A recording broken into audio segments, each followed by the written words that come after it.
The legend of the cursed treasure guarding ghost. On a dark evening, a group of men, led by a man named Tony, gather around to drink and discuss tales of wealth and haunting in a nearby village.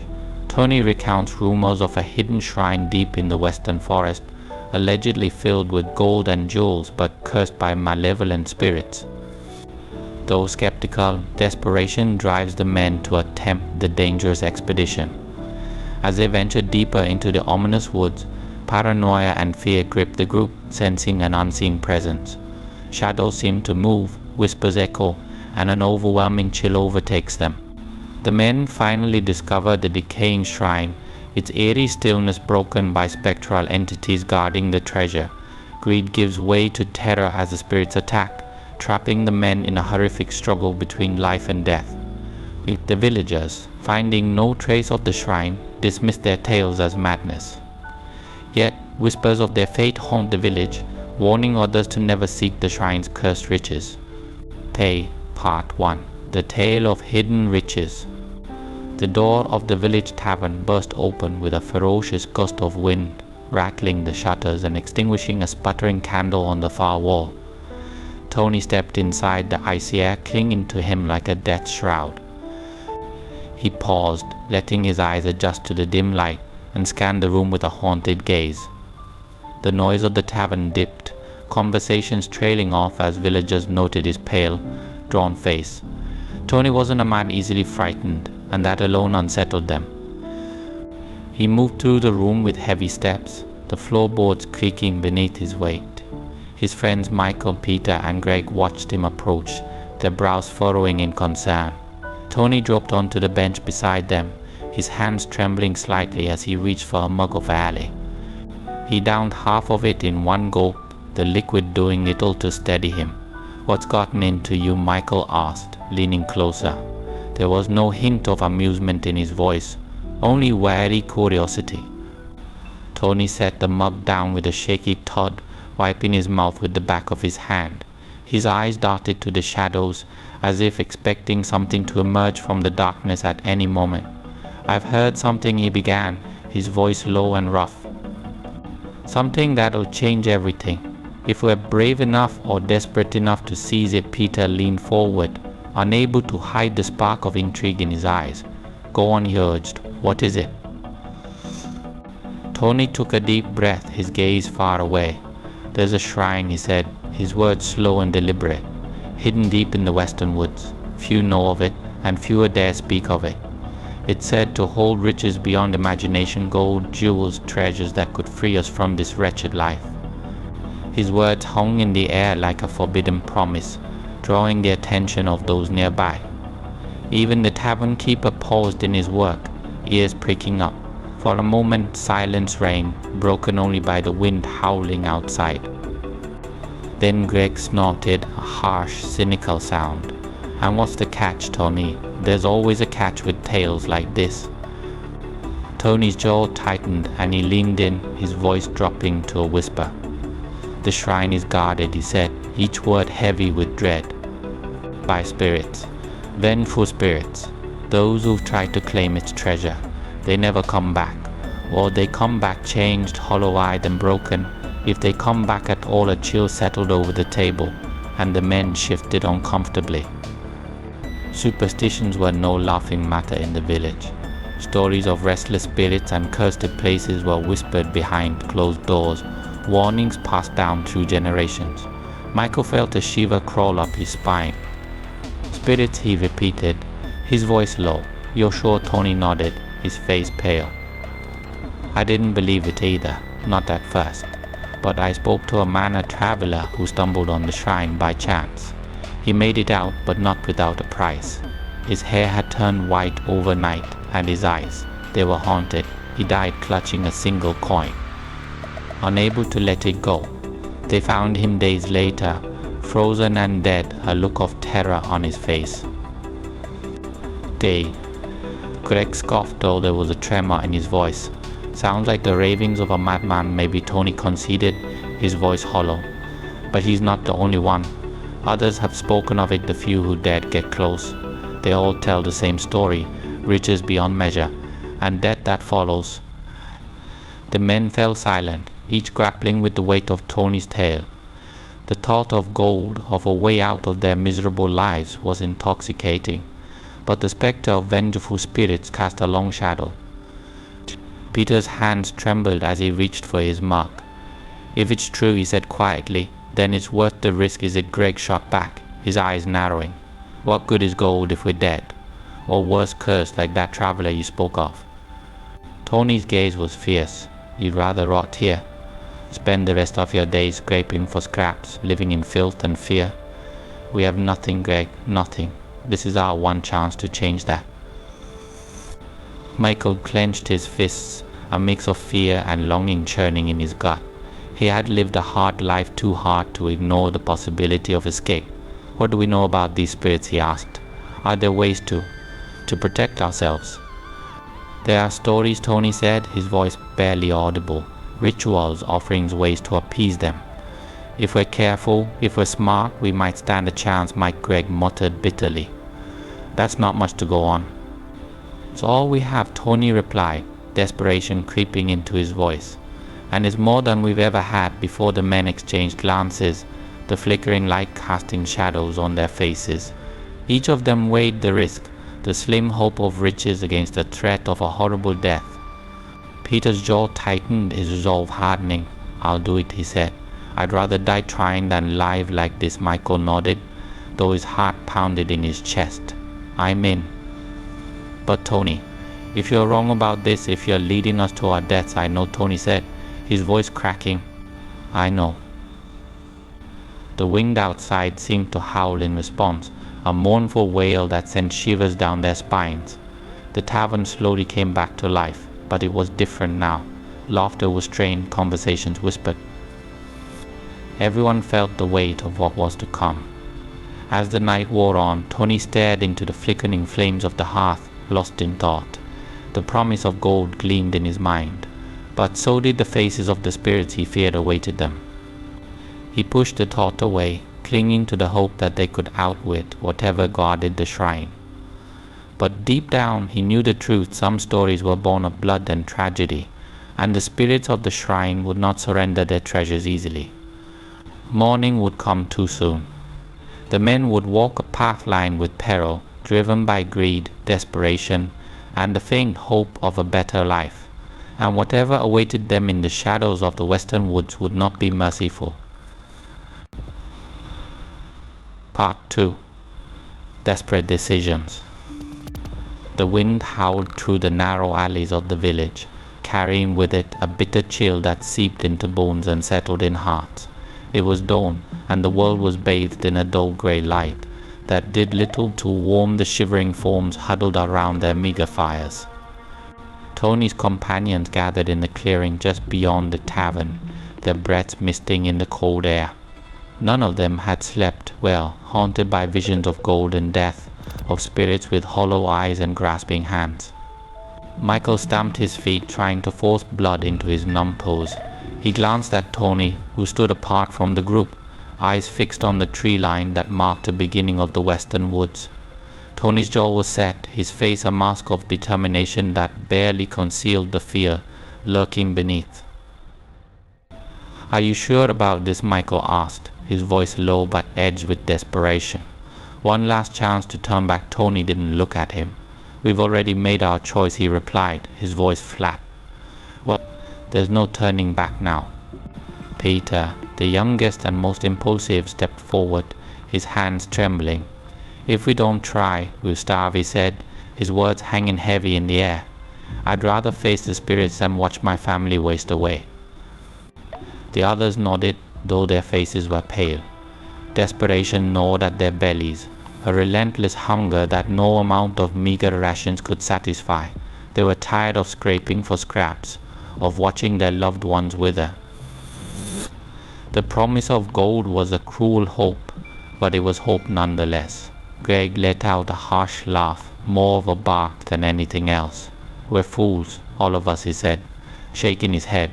"Marching into cursed woods for a chance at riches we might never touch. Spirits be damned, I'm going because there's nothing left for me here." "Then let's not waste any more time," Tony said, his voice hardening. He adjusted the worn satchel slung over his shoulder, its contents rattling softly salt, iron, charms hastily carved from bone and wood. Superstitions, perhaps, but any edge was worth clinging to. We need to move quickly. The group fell into step behind him, their footsteps crunching on frost-covered ground. As they neared the edge of the forest, an oppressive stillness descended, smothering the faint sounds of the waking village. The trees loomed like ancient sentinels, their gnarled branches clawing at the sky. Shadows stretched long and deep, and for a moment none of them could move. Tony took a shaky breath and stepped forward. The others followed one by one, their fear palpable. As they crossed into the forest, the temperature seemed to plummet. The air was thick and heavy, pressing down on them with a weight that made it hard to breathe. Birds were silent, no insects chirped. It was as if the forest itself held its breath, waiting for their trespass. "Stay close," Tony whispered, though his voice seemed swallowed by the trees. "Don't lose sight of each other." Hours passed. The forest seemed endless, each tree identical to the last, their twisted roots like the bones of some ancient beast. The men moved in tense silence, their senses straining for any hint of danger. Every rustle of leaves, every snap of a twig sent their hearts racing. Time lost meaning. There was only the cold, the shadows, and the suffocating sense that they were not alone. Peter stumbled over a root, barely catching himself before he fell. He cursed under his breath, the sound harsh in the stillness. How much farther, he demanded, his voice thin with fear and exhaustion. Tony didn't answer. He didn't know. The story spoke of a hidden shrine, a place that moved like a living thing, revealing itself only to those it chose.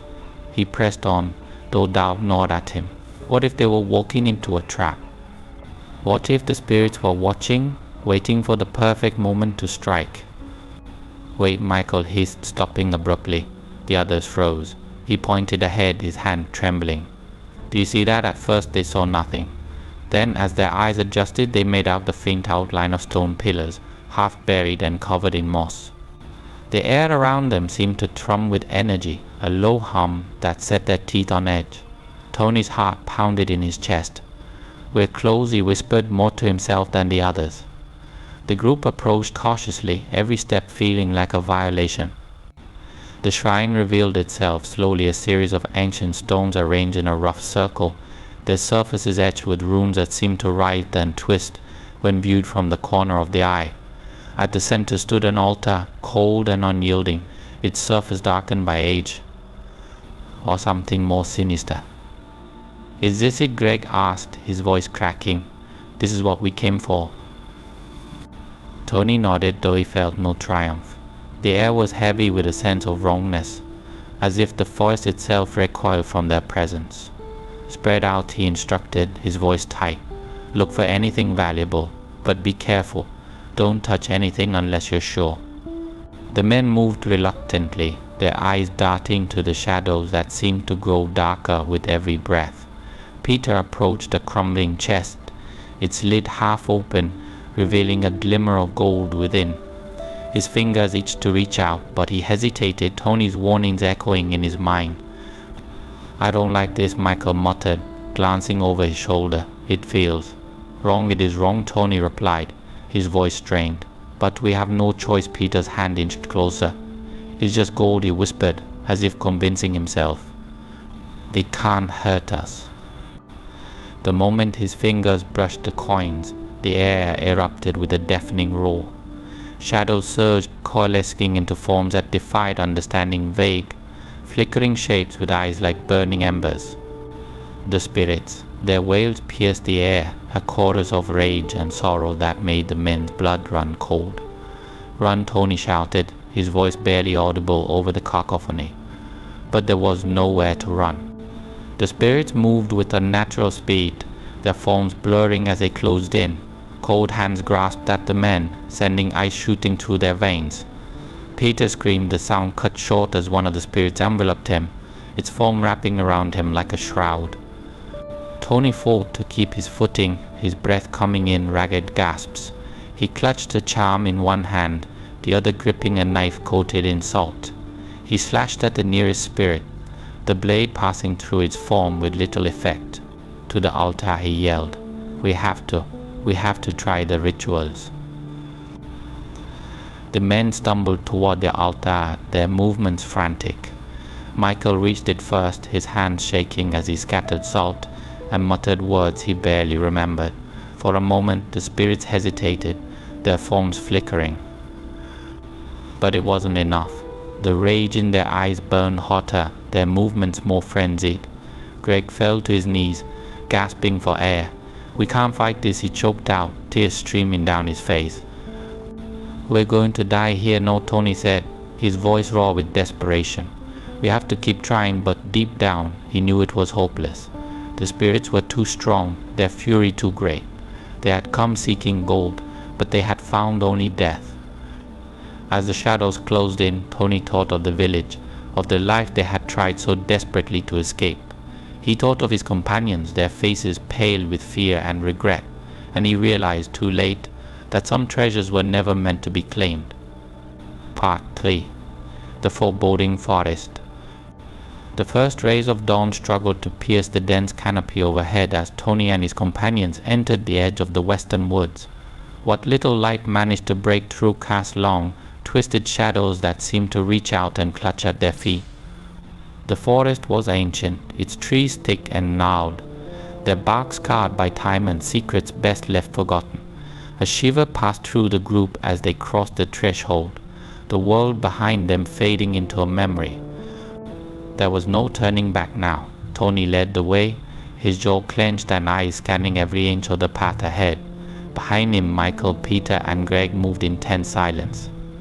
Each carried what meager supplies they could muster: water skins, knives, charms fashioned from iron and bone. Their breath hung in the cold air, and every step felt like a trespass. "Stick together," Tony whispered, his voice barely audible over the crunch of dead leaves beneath their boots. "Don't lose sight of each other." The air grew colder the deeper they went, and a heavy silence pressed down on them. No birds sang, no insects chirped. The usual sounds of the forest were absent, as if even the wildlife dared not break the oppressive quiet. It was unnatural, wrong. Michael felt a chill crawl down his spine, and he glanced over his shoulder, half expecting to see something lurking in the shadows. There was nothing, but the feeling of being watched refused to leave him. Hours passed, or so it seemed. The forest played tricks on their senses, distorting time and space until they felt as if they had been walking for days. The trees loomed taller, their twisted branches intertwining overhead, blocking out what little light remained. Shadows danced in their periphery, flickering just out of sight. Every so often one of the men would pause, turning sharply, convinced they had seen movement. But there was never anything there, this place. Greg muttered, his voice strained. "It's wrong. I can feel it." "Keep moving," Tony said, though his own fear was evident. "We can't afford to stop." A sudden rustling to their left made them all jump, weapons drawn and breaths held. They waited, hearts pounding. The sound stopped as quickly as it had begun, leaving only the oppressive silence. Peter wiped sweat from his brow, though the air was freezing. "It's nothing," he said, more to reassure himself than the others. "Just a wind," but there was no wind. They pressed on, their paranoia growing with every step. Shadows seemed to shift and move, creeping closer when they weren't looking. The forest felt alive, as if it were watching, waiting. The path became narrower, the trees pressing in on all sides. Roots twisted and tangled beneath their feet, threatening to trip them. Michael stumbled, cursing under his breath. He reached out to steady himself against a tree, only to recoil when the bark felt oddly warm, almost pulsing beneath his fingers. "What's wrong?" Tony asked, eyes darting around. The tree, Michael's voice trailed off. He shook his head, trying to dismiss the sensation. "It's nothing," but it wasn't nothing. The forest was alive in ways they could not understand, and it was not welcoming. The men continued on, their breaths shallow and quick. The oppressive silence was broken only by their footfalls and the occasional snap of a twig. Every sound, no matter how small, was amplified, echoing through the trees like a gunshot. Time became meaningless. Hunger gnawed at their stomachs, but none of them dared to eat.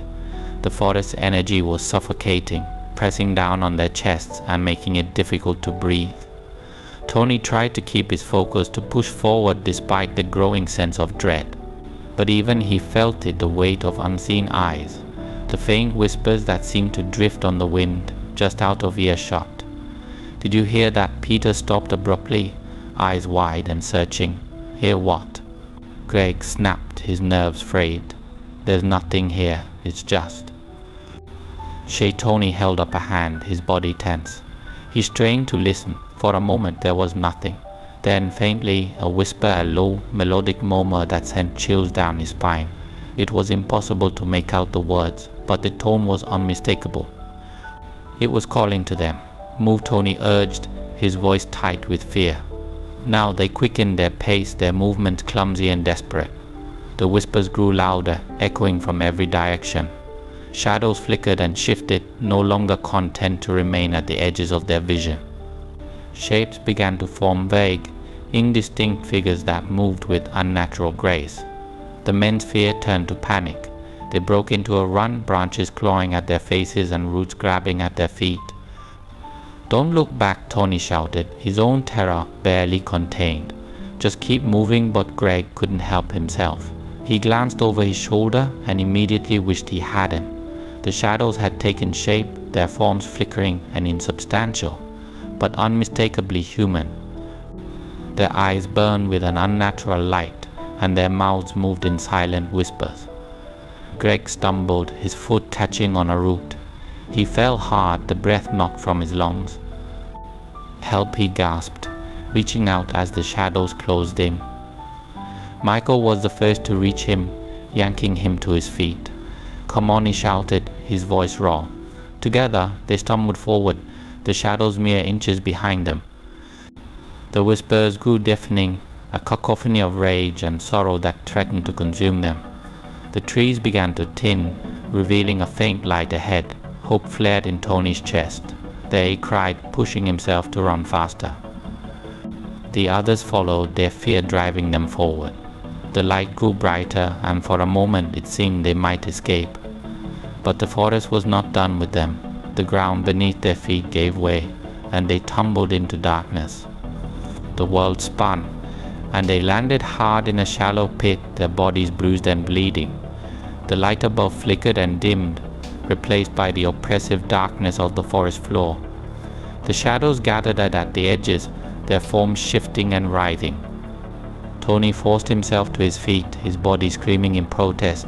"We have to get out of here," he said, his voice trembling. "We have to keep moving," but the others were exhausted, their strength sapped by fear and the forest's oppressive energy. Peter clutched at his chest, gasping for breath. I can't do this," you have to," Tony insisted, his own fear threatening to overwhelm him. "If we stop now, we're dead." The shadows crept closer, their whispers a constant drone. Tony reached for one of the charms in his satchel, his fingers shaking. He held it up, hoping it would ward off whatever malevolence surrounded them. The shadows paused, their forms flickering uncertainly. For a brief, fragile moment, there was silence. Then one of the shadows lunged. It moved with impossible speed, a blur of darkness and rage. Tony barely had time to react, throwing himself to the side as it passed through the spot where he had stood. Cold washed over him, seeping into his bones. He felt as if the very life was being drained from him. The others cried out, their voices a mix of fear and pain. "We have to move," Tony shouted, his voice raw. Now with a final, desperate effort, the men clawed their way out of the pit, their bodies battered and broken. They stumbled forward, the shadows trailing behind them. The forest closed in once more, its trees a prison of twisted wood and darkness. The whispers never ceased, a constant reminder that they were not welcome and that escape was far from certain. As they pressed on, Tony felt a crushing sense of despair. The forest was alive and it wanted them. They had come seeking gold, but they had found something far more dangerous, and deep down Tony knew that whatever lay ahead would be worse than anything they had already faced. The foreboding forest had claimed their hope, and it would not let go easily. Part 4. The shrine revealed. The oppressive weight of the forest had worn the men down to raw nerves and trembling hands. Hours of stumbling over gnarled roots and forcing themselves through thickets of clawing branches had left them exhausted, every breath a struggle. The air was thick and heavy, carrying a metallic tang that clung to their tongues. Tony led the way, his eyes bloodshot and wide, every sense screaming that they were being watched. But it was too late to turn back. They had come too far, and the forest would not let them leave without a fight. "Are we even going the right way?" Greg muttered, his voice a mix of fatigue and fear. His hand gripped the hilt of his knife so tightly his knuckles were bone white. "This place, it twists on itself. We're just going in circles, quiet," Tony snapped, though his own voice was strained. He scanned the shadows, searching for any sign that they were nearing their destination. The legend spoke of a shrine hidden deep within the western woods, a place forgotten by time, protected by spirits who guarded their secrets with a vengeance. Tony could only hope the stories were true. If not, they would die here, lost and alone. Michael stumbled, catching himself on a tree slick with moss. His breath came in ragged gasps. "This is madness," he rasped. "We're chasing ghosts," but before anyone could answer, Peter let out a sharp cry. "There. Do you see it?" They all turned, their eyes following his trembling finger. Through the twisted trunks and tangled branches, a faint glimmer of stone emerged, a structure that seemed to shift and blur at the edges, as though the forest itself resisted revealing it. The group moved forward, each step hesitant, until they stood at the edge of a clearing. The shrine lay before them. It was smaller than they had imagined, yet somehow far more imposing. Ancient stones, worn smooth by centuries of wind and rain, formed a rough circle around a central altar. Moss and ivy crawled over every surface, and strange carvings adorned the stone symbols that seemed to writhe and pulse when viewed too closely. The air buzzed with an energy that made their skin crawl, and an overwhelming sense of malevolence radiated from the shrine, as if it resented their presence. The men stared, unable to move. Tony felt a chill race down his spine. This was it, the place they had sought, the source of every nightmare that had plagued him since he first heard the stories. He swallowed hard, trying to steady his breathing. "This is what we came for," he said, his voice trembling but resolute. "The gold is here, but at what cost?" Michael whispered, his eyes darting to the carvings. The symbols seemed almost alive, their lines shifting and coiling like serpents. "I don't like this, Tony. This place. It's wrong, we knew it would be," Tony replied, though the words felt hollow. He stepped forward, forcing himself to move despite the dread that gripped his heart. The others followed, their movements slow and reluctant. As they approached the altar, a low hum filled the air, a deep, thrumming vibration that seemed to resonate in their bones. Peter's eyes locked on a crumbling chest near the base of the altar. Gold coins spilled from its broken lid, their surfaces dull but unmistakably valuable.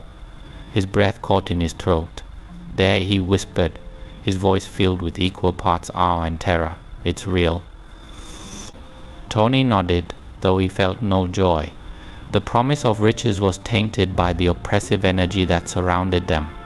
He reached for the satchel at his side, pulling out a handful of salt and iron charms. "Spread these around," he instructed, his voice tight. "They'll protect us," Greg scoffed, though his hands shook as he took the charms. "Superstitions won't save us. Do you have a better idea?" Tony shot back, his patience frayed. He scattered the salt in a wide circle around the altar, muttering words of protection he barely remembered. The others followed suit, their movements clumsy but desperate. Anything that might keep the darkness at bay. As they worked, the hum grew louder, and the air grew colder. The shadows at the edge of the clearing seemed to thicken, coalescing into shapes that defied comprehension. Eyes burned in the darkness, cold, unfailing, and filled with an ancient rage. The men could feel the weight of those gazes, pressing down on them like a physical force. Peter stepped forward, unable to resist the lure of the gold. He reached out, his fingers trembling, and touched one of the coins. The moment his skin made contact, a wave of cold energy surged through him, knocking him back. He landed hard, the breath driven from his lungs. The gold lay scattered around him, glinting in the dim light. Peter Michael rushed to his side, his heart pounding. He helped him sit up, but Peter's face was pale, his eyes wide with shock. "Are you all right?" Peter nodded weakly, though he could barely speak. "It burned," he whispered. "Like ice don't touch anything," Tony warned, his voice tight with fear. "Not until we understand what we're dealing with." But it was too late. The shadows moved, their forms solidifying. They stepped into the clearing, figures draped in tattered robes, their faces hidden beneath hoods. Their movements were slow and deliberate, and their presence filled the air with an overwhelming sense of dread. The hum became a roar, a deafening chorus of whispers and screams that reverberated in their skulls. "Spirits," Greg breathed, his voice a mix of awe and terror. He took a step back, his knife shaking in his grip. "What do we do?" "Hold your ground," Tony said, though his own fear threatened to consume him. He raised the charm in his hand, hoping it would offer some protection. "We came here for a reason." The spirits stopped, their hollow eyes burning with an intensity that made the men's skin crawl. One stepped forward, its form flickering like a flame. When it spoke, its voice was 1,000 voices, all speaking at once. "Why have you come?" Tony swallowed, his mouth dry. "We seek the treasure," he said, his voice wavering. "The gold. We mean no harm." The spirit's gaze bored into him, and for a moment Tony felt as though his soul was being laid bare. "The gold is cursed," it said, its words heavy with sorrow and fury. "Those who seek it will find only suffering." "We don't believe in curses," Greg spat, though his fear was evident. "We just want what's owed to us." The spirit's form flickered, and the air grew colder still. "Greed has no place here," it said. "You have been warned." The shadows surged forward, their forms shifting and twisting. The men braced themselves, their weapons drawn and charms clutched tightly. But it was no use. The spirits moved with an otherworldly speed, their touch like ice and fire. The men fought desperately, but their blows passed through the spirits as though they were smoke. Peter screamed as one of the spirits wrapped itself around him, its form pressing against his skin. His body convulsed, and his eyes rolled back in his head. "Help me," he gasped, his voice choked with pain. Michael lunged forward, but the spirit repelled him with a wave of cold energy, sending him sprawling. Tony felt the ground shift beneath him, the symbols on the stones glowing with a sickly light. He realized too late that they had awakened something far more powerful than they had imagined. "We have to leave," he shouted, his voice raw. Now, but the spirits would not let them go so easily. They closed in, their whispers a chorus of rage and sorrow. The men's vision blurred, their limbs heavy with exhaustion and fear.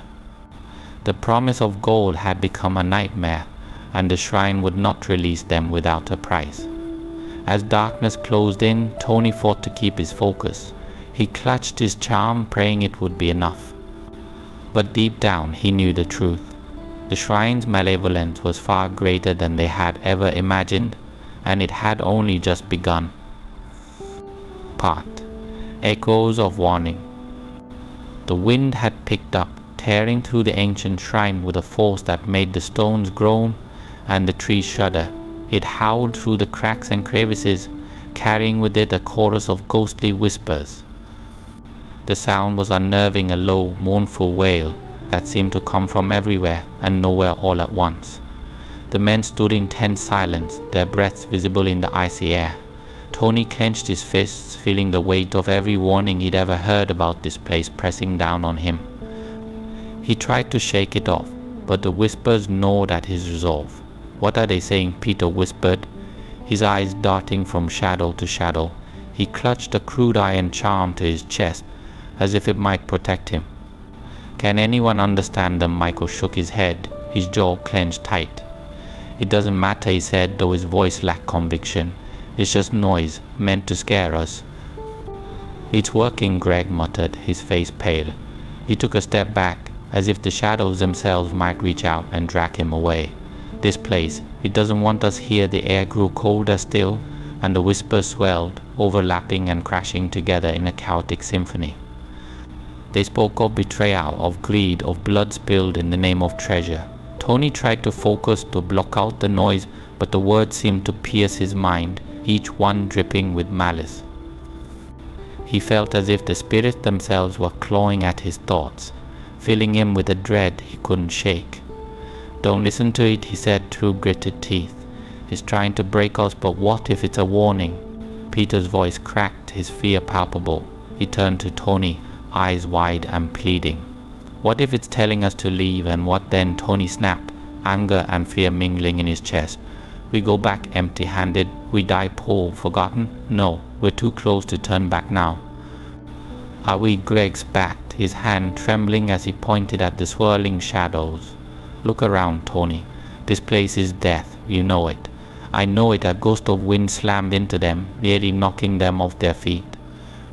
The whispers rose to a crescendo, screaming of broken promises, of greed consuming the soul. Tony's knees buckled, but he forced himself to stand. He wouldn't let this place break him. He couldn't. He glanced at the altar, the dull glint of gold barely visible beneath a layer of dust and decay. The treasure was real. It was right there. They had come too far to give up. He stepped forward. "Tony, stop!" Michael grabbed his arm, desperation in his grip. "This isn't worth it. You feel it, don't you? We're being watched, judged, every step closer. It's like the air itself is suffocating us." Tony wrenched his arm free, his eyes blazing. "That's what it wants, to scare us away, to make us doubt. But I won't be beaten by whispers and shadows." With trembling hands, he reached into his satchel and pulled out a handful of salt, scattering it in a wide arc around himself. The wind hissed and swirled, but the whispers seemed to falter, just for a moment. Tony took it as a sign and pressed on, his footsteps echoing in the cold, hollow space. The others hesitated, torn between their fear and the lure of the treasure. Greed warred with common sense, with self-preservation. Peter took a tentative step forward, then another. He was shaking so hard he could barely stand, but he followed Tony. "We can't leave without it," he murmured, as if trying to convince himself. "We can't." Michael stayed back, his heart pounding in his chest. He felt the weight of the air pressing down on him, the whispers clawing at his mind. They weren't just noise, they were voices. Old, broken voices filled with anger and sorrow. "Leave," they seemed to say. "Turn back. This is not for you." He wanted to listen. Every instinct screamed at him to run, to drag the others with him. But he couldn't move. His legs felt like lead, rooted to the ground by fear and doubt. "Tony," he said, his voice cracking. "You have to stop." But Tony was beyond hearing. His eyes were fixed on the altar, on the promise of wealth that lay before him. He reached out, his hand hovering over a tarnished goblet. It was beautiful, even in its decay, and he could almost feel the weight of it in his hands. Wealth, freedom, everything he had ever wanted. He closed his fingers around it. The wind exploded, howling with a fury that shook the ground. Shadows surged, writhing and twisting, their forms taking shape. Eyes glowed in the darkness, cold and merciless. The whispers became a roar, deafening and relentless. Tony stumbled back, clutching the goblet to his chest. For a moment, he thought he had won. But then he saw the spirits. They moved with a grace that was both beautiful and terrifying, their forms shifting between solid and smoke, faces half hidden beneath hoods, their eyes burned with a light that seared the soul. They stepped forward, and the temperature plummeted. The men's breath crystallized in the air, their bodies trembling with cold and fear. "Return what is not yours," one of the spirits intoned, its voice a thousand voices, all speaking as one. "This place is not for the living."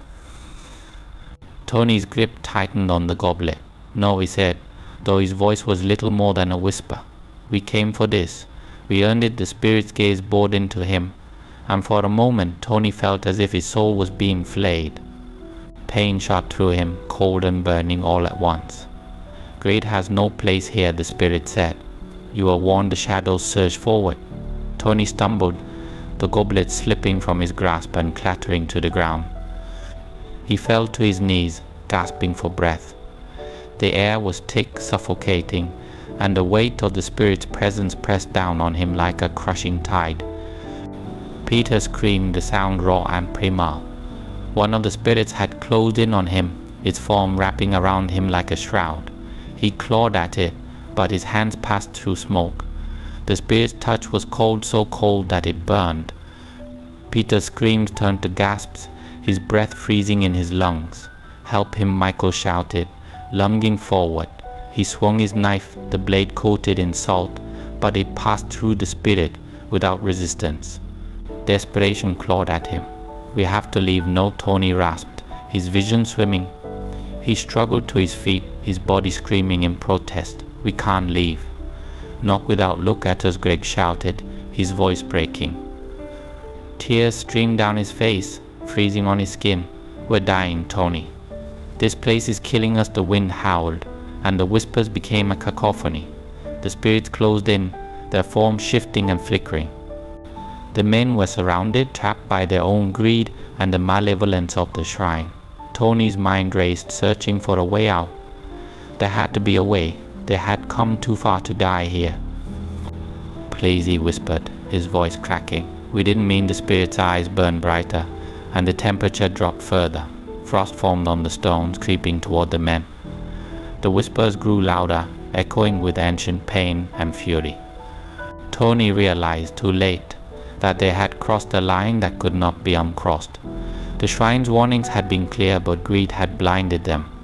Now they would pay the price. One by one, the men fell to their knees, the weight of the spirit's wrath pressing down on them. The gold lay scattered at their feet, a cruel reminder of what had driven them here.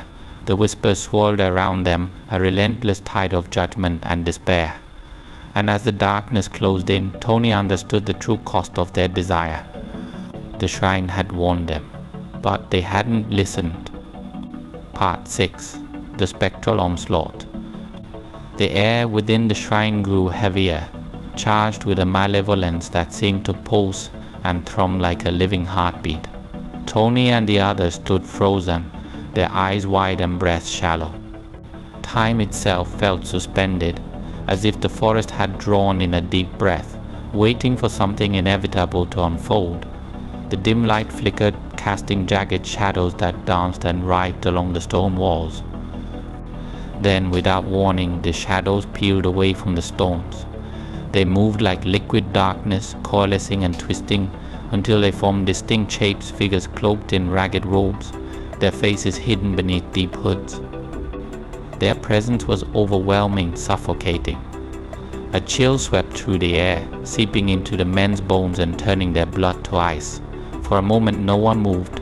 The only sound was the frantic pounding of hearts, the rasp of panicked breaths. Then the spirit stepped forward. "Back," Tony shouted, his voice raw with terror. He fumbled for the charm at his belt, a crude talisman of salt and iron. He held it high, his hand trembling. "Stay back," the spirits hesitated, their forms flickering as if caught between solid and ethereal. But there was only a brief pause, the air filled with a low, resonant hum that grew in intensity, vibrating through the stones beneath their feet. The spirits surged forward, their movements graceful and predatory. Michael reacted first, his instinct screaming at him to fight. He lunged at the nearest spirit, his blade a knife coated in salt flashing in the dim light. It passed through the spirit's form as if through smoke. The spirit didn't even flinch. Instead, it turned its hollow gaze on him, and for a moment Michael felt as if the ground had been ripped out from under him. An icy tendril wrapped around his chest, squeezing the breath from his lungs. He fell to his knees, gasping, as cold fire burned through his veins. Michael Peter screamed, his voice cracking. He rushed forward, swinging a makeshift club. But his attack was just as futile. The spirit's form rippled, absorbing the blow with a sickening ease. It reached out, its hand passing through Peter's chest. He staggered, clutching at his heart as if trying to hold it together. The cold that radiated from the spirit's touch was beyond comprehension. It burned and froze all at once, searing his soul. Tony watched in horror, his mind racing. They had come for the treasure, driven by desperation and greed. But this was no treasure hunt. This was a nightmare. "We have to get out," he shouted, his voice barely audible over the rising cacophony of whispers and the wind howling through the shrine. The spirits closed in, their forms shifting and flickering like dying flames. They moved with an unnatural grace, their motions both beautiful and horrifying. Greg backed away, his eyes wild with terror. "What are they?" he gasped, his voice thin. "What do they want?" "The treasure," Tony whispered, the realization sinking in like a stone. "They're protecting it. They won't let us leave with it." The spirits pressed closer, their presence oppressive. The air itself felt alive, charged with their anger and sorrow. Tony clutched his charm tighter, willing it to work. He threw a line of salt at their feet, hoping to create a barrier. For a moment, the spirits hesitated, their forms flickering once more. Hope flared in Tony's chest. But then the wind surged, scattering the salt like dust. The spirits advanced, relentless. Michael struggled to his feet, his face pale and drawn. "We have to fight," he said, though his voice trembled. He lifted his knife again, desperation giving him strength. "We can't just..." His words were cut off as one of the spirits lunged. Its hand passed through his chest, and he screamed a sound that echoed with raw agony.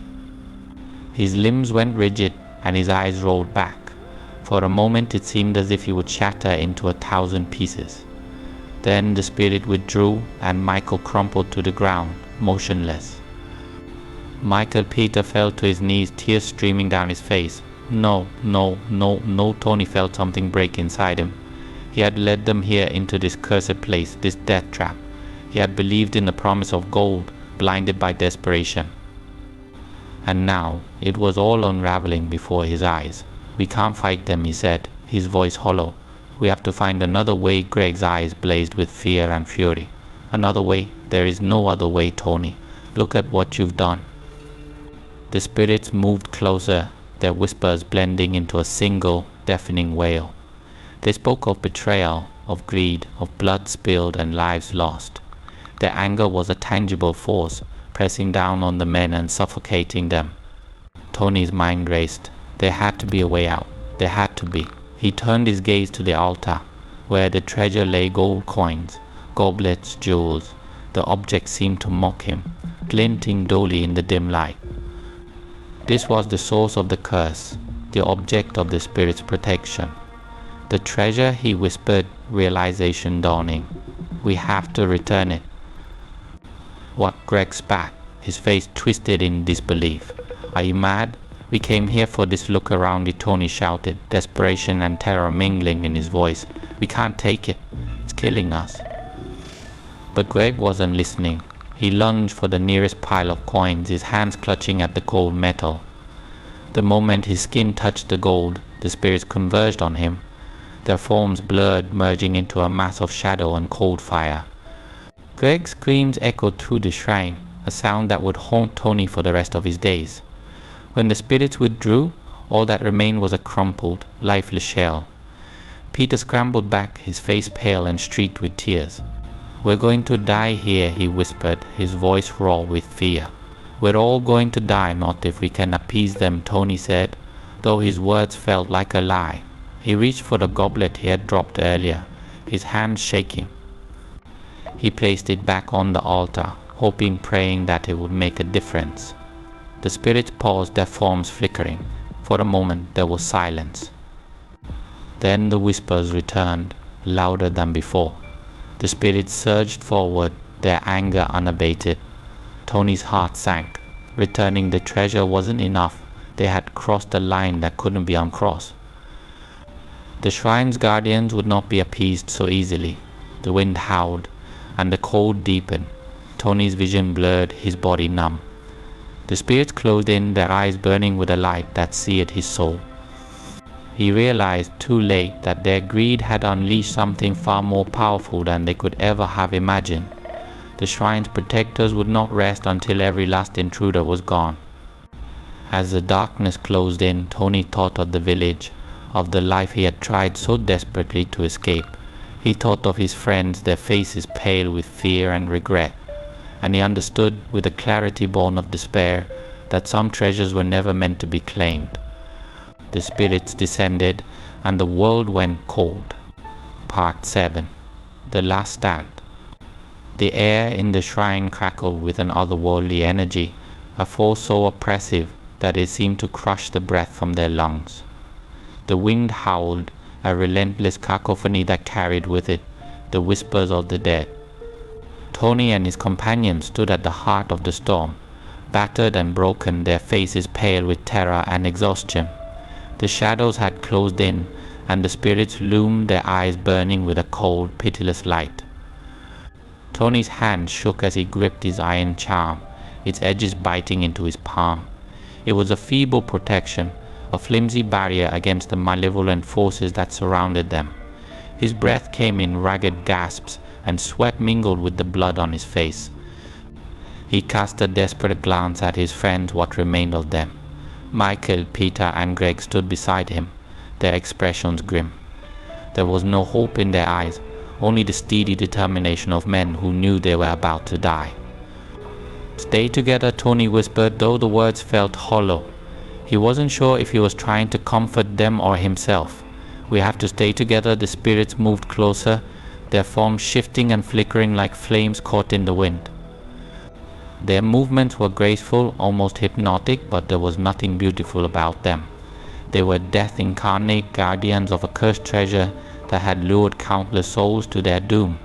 Tony felt the weight of every step they took, each one bringing him closer to the inevitable end. "We can't fight them," Peter said, his voice trembling. Tears streamed down his face, freezing in the cold air. "We can't. We're going to die here." "No," Tony snapped, his voice cracking with desperation. "We have to try. We can't just give up." But even as he spoke, he knew it was futile. Their weapons were useless. Their charms offered little more than a brief pause. The spirits were relentless, driven by an ancient, unyielding purpose. Tony felt the cold press of despair in his chest, squeezing his heart until it hurt. This was his fault. He had led them here, blinded by greed and desperation, and now they would all pay the price. The spirits surged forward. Michael raised his knife, his hand steady despite the terror that gripped him. He lunged at the nearest spirit, his blade slicing through the air. It passed through the spirit's form without resistance, as if cutting through smoke. The spirit's eyes blazed, and it reached out, its hand passing through Michael's chest. He gasped, his body convulsing as an unbearable cold spread through him. His knees buckled, and he fell to the ground, clutching at his chest. "Michael!" Tony shouted, his voice raw. He rushed to his friend's side, but it was too late.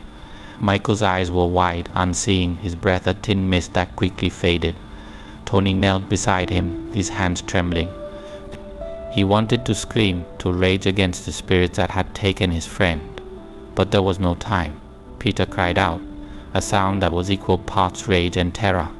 He charged at the spirits, swinging wildly. His movements were frantic, fueled by desperation. But it was no use. The spirits surrounded him, their forms shifting and closing in like a living wall. Peter's screams echoed through the shrine, piercing and desperate. Then there was silence. Tony's vision blurred with tears. He couldn't save them. He couldn't save any of them.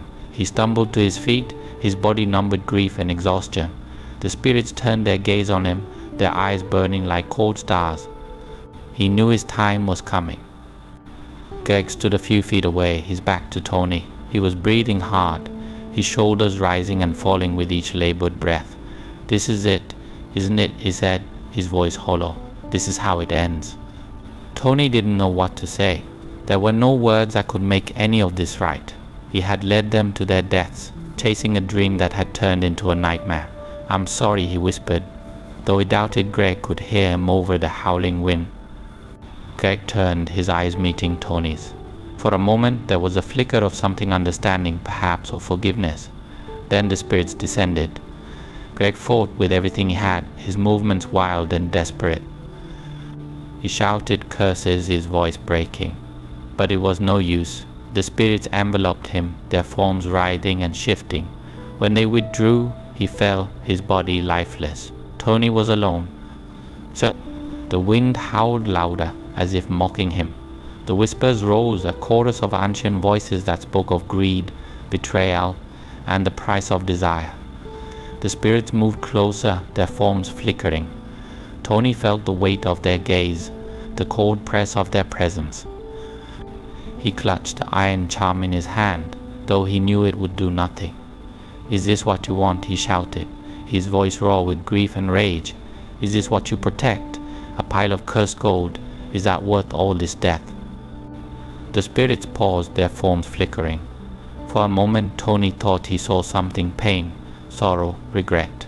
But it was gone in an instant, replaced by the cold, unfeeling gaze of guardians who knew only their purpose.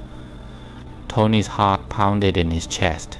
He had to do something, anything. He couldn't die like this. He reached for the treasure, his hand shaking. If he could return it, maybe it would be enough. He grabbed the handful of coins and threw them at the altar. "Take it back," he shouted. "I don't want it." The wind surged and the spirits advanced. Tony felt their cold touch like ice on his skin. He staggered, his vision darkening. The whispers grew louder, a deafening roar that filled his mind. He fell to his knees, the weight of their presence crushing him. This was the end. His eyes flicked to Michael, lying still and cold. He had dragged his friends into this, and now they were gone. A wave of grief washed over him, overwhelming and all-consuming. He had failed them. He had failed everyone. The spirits closed in, their forms shifting and flickering. Tony felt their cold touch, the pull of something beyond this world. His body trembled, and he closed his eyes, waiting for the end.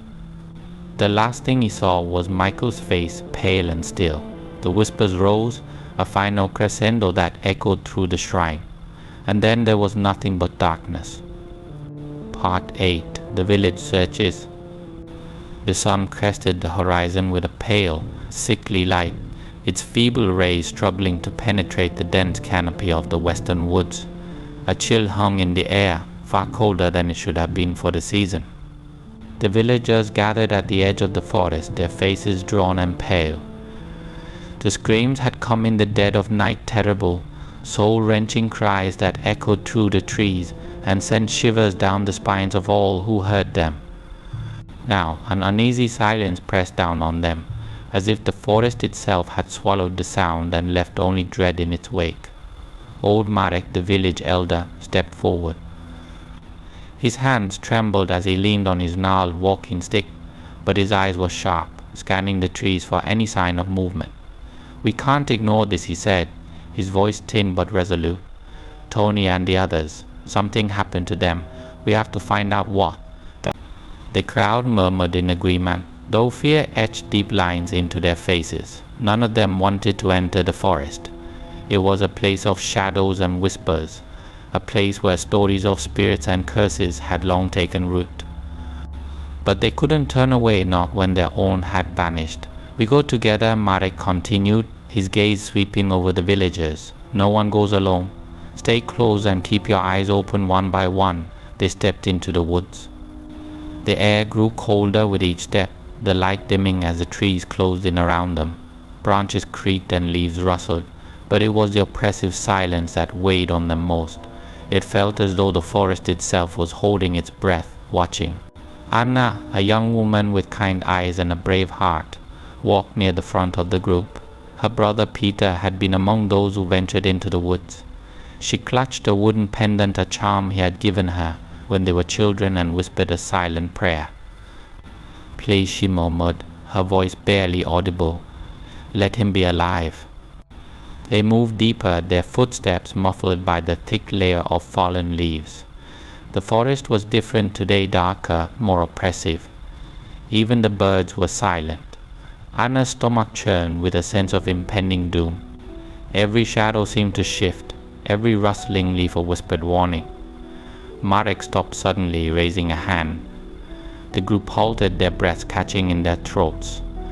Ahead, a clearing came into view, bathed in a pale, sickly light. The villagers hesitated, fear rooting them in place. This was where the screams had come from. They were sure of it. Slowly they stepped into the clearing.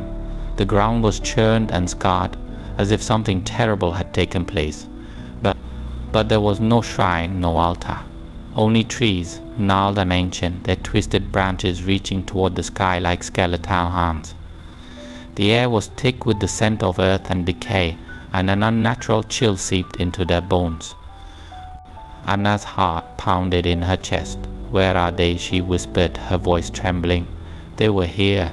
I know they were." The villagers spread out, searching for any sign of Tony and the others. They found nothing, no footprints, no broken branches, no trace of their friends. It was as if the earth itself had swallowed them whole. Panic began to set in, a suffocating wave that threatened to overwhelm them. "Look here," Marek said, his voice low and tense. He knelt beside a patch of earth where the leaves had been disturbed. There, half buried in the dirt, was a single coin. Tarnished and cold, it gleamed faintly in the dim light. The villagers gathered around, their eyes wide with fear. "Is this one of the men?" began, but his voice faltered. They all knew the stories, tales of cursed treasure hidden deep in the woods, guarded by spirits who would not suffer the living to touch their hoard. The coin was a warning, a grim reminder of the fate that awaited those who sought the forbidden. Anna reached for the coin, her fingers trembling. But Marek grabbed her wrist, his grip surprisingly strong. Tony warned, his eyes hard. "Leave it but Peter," she began, tears welling in her eyes. "I know," Marek said gently, his voice heavy with sorrow. "But whatever happened here, it's beyond us now." The wind picked up, rustling the leaves and sending a chill down their spines. The villagers looked around, their fear mounting. The forest felt alive, watching them, judging them. Anna pulled her hand free and stumbled back, the realization sinking in. "They're gone," she whispered, her voice breaking. "They're really gone." A heavy silence fell over the clearing. No one spoke, no one dared move. The weight of their loss pressed down on them, suffocating and inescapable. Marek bowed his head, his shoulders slumping. "We'll search a little longer," he said, though his tone was hollow. "But if we find nothing, we must leave." They continued their search, but the forest yielded no answers. The whispers that had haunted them grew louder, a chilling chorus that seemed to mock their efforts. Shadows flickered at the edge of their vision, disappearing when they turned to look. The villagers felt the weight of unseen eyes on them, pressing down with an unbearable heaviness. Hours passed, though it felt like days. The cold seeped into their bones, sapping their strength. Anna clung to her pendant, her knuckles white. "Peter," she whispered, tears streaming down her face. "Where are you?" No answer came. As the light began to fade, Marek called them back. His voice was strained, weary. "We've done all we can," he said, his words thick with grief. "Whatever happened here, it is beyond our understanding. We must leave." The villagers hesitated, torn between fear and hope, but deep down they knew he was right. This place was cursed, a wound in the earth that would never heal. One by one they turned away, their hearts heavy. Anna lingered for a moment, her gaze fixed on the clearing. She wanted to believe that her brother was still out there, that he would come home. But the forest offered no comfort, only silence. As they made their way back, the whispers followed them, a constant reminder of the darkness they had glimpsed. The trees seemed to close in, their branches weaving together to block out the light. It felt as if the forest itself was driving them out, ensuring that they would never return. When they finally emerged from the woods, the villagers collapsed with exhaustion and relief. But the weight of what they had seen and what they had not found hung over them like a shroud. Marek turned to the others, his face lined with sorrow. "We will remember them," he said, his voice breaking. "But we must never speak of this place again." The villagers nodded, their expressions grim. They knew that the forest would not give up its secrets, that the shrine and its guardians would remain hidden, waiting for the next unfortunate soul to stumble upon them. They made their way back to the village, their hearts heavy with grief and fear. That night, as darkness fell, the wind howled through the trees. carrying with it the faintest echo of voices, whispers of those who had been lost. The villagers barred their doors and lit their fires, hoping to keep the darkness at bay. But they knew, deep down, that the forest would never truly let them go. Anna sat by her window, clutching the pendant and staring into the shadows. She would never forget the screams, the cold, the feeling of being watched. And though she prayed for her brother's return, she knew that some stories had no happy endings. The next morning the forest was still. The clearing lay empty, the ground undisturbed. The shrine, if it had ever existed, was gone. But the whispers remained a chilling reminder that some secrets are meant to stay buried and some paths should never be walked. Part 9. Whispers and Warnings. The wind carried a biting chill as it swept through the narrow streets of the village, rustling leaves and rattling shutters. Dawn had broken, but the light was weak, filtered through a thick layer of clouds that seemed to press down on the world. The air was heavy with tension, a palpable reminder of the night that had just passed. In the hearts of the villagers, fear lingered like a shadow, refusing to be dispelled by the new day. Old Marek stood at the village square, his hands clasped tightly around the handle of his walking stick. His eyes were sunken and bloodshot, the weight of sleepless hours etched into every line on his face. The search had ended in silence and sorrow, with no answers to ease their minds. Tony, Michael, Peter, and Greg were gone, swallowed by the forest, claimed by whatever dark force lay within. A small crowd had gathered, their faces pale and drawn. They whispered among themselves, their voices low and filled with dread. Rumors spread like wildfire, each tale more terrifying than the last. Some spoke of spirits that guarded a cursed treasure, others of a malevolent force that devoured those who dared to seek it. No one knew the truth, but everyone feared it. It was the shrine, a woman said, her voice trembling. She clutched a shawl tightly around her shoulders, as if trying to ward off the cold. The old stories were true. The spirits, they took them rubbish, a man spat, though his eyes darted nervously to the forest. There is no shrine. There never was. They got lost, that's all lost, another voice challenged, sharp with anger and grief. It was Anna, her eyes red from crying. You heard the screams. That wasn't being lost. Something happened out there, something terrible. The man shifted uncomfortably, unable to meet her gaze. It's madness, he muttered. All of it. Is it? Marek's voice cut through the murmurs like a blade. He stepped forward, his presence commanding attention. We've all heard the stories. We've all felt the weight of this place. The forest is not just trees and shadows. There is something darker in its depths. A heavy silence fell over the square. The villagers stared at Marek, torn between disbelief and the knowing fear that he was right. For generations, tales of the cursed shrine had been passed down, whispered warnings meant to keep children from wandering too far. But no one had truly believed them, not until now. Anna stepped forward, her hands clenched at her sides. If there are spirits out there, if they guard some cursed treasure, then why hasn't anyone stopped them? Why hasn't anyone destroyed it? Because it's not that simple, Marek replied, his voice heavy with sorrow. The spirits are bound to the treasure. They protect it, but they are also trapped by it. To destroy the shrine would mean to release them or to risk something far worse. A chill ran through the crowd. The thought of freeing whatever darkness lay within the forest was too terrible to contemplate. The villagers exchanged uneasy glances, their fear growing. Some clutched charms and whispered prayers, as if hoping to ward off the unseen. But what if someone else goes looking for it? A young man asked, his voice tight with fear. What if more people disappear? That's why we must remember, Marek said, his gaze sweeping over them. Tony and the others, their tale must become a warning. No one must seek the shrine. No one must disturb what lies in the forest. The villagers murmured their agreement, though doubt lingered in their eyes.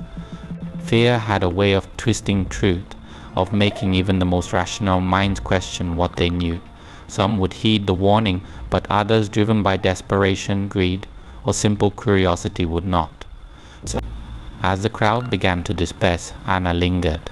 She felt the weight of Marek's words, but she couldn't shake the image of her brother's face, the hope in his eyes when he had spoken of the treasure. She couldn't accept that he was gone, that he had been claimed by something unseen and terrible. There has to be a way, she whispered, more to herself than anyone else. There has to be a way to save them. Marek placed a hand on her shoulder, his grip gentle but firm. Some paths cannot be walked again, he said softly.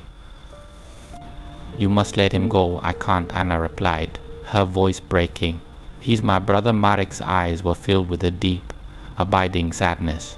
I know, he said, but the forest is unforgiving. It takes what it wants and leaves nothing behind. Tears streamed down Anna's face. She wanted to scream, to rail against the injustice of it all, but the weight of the truth pressed down on her, crushing her hope. She nodded, unable to speak, and turned away.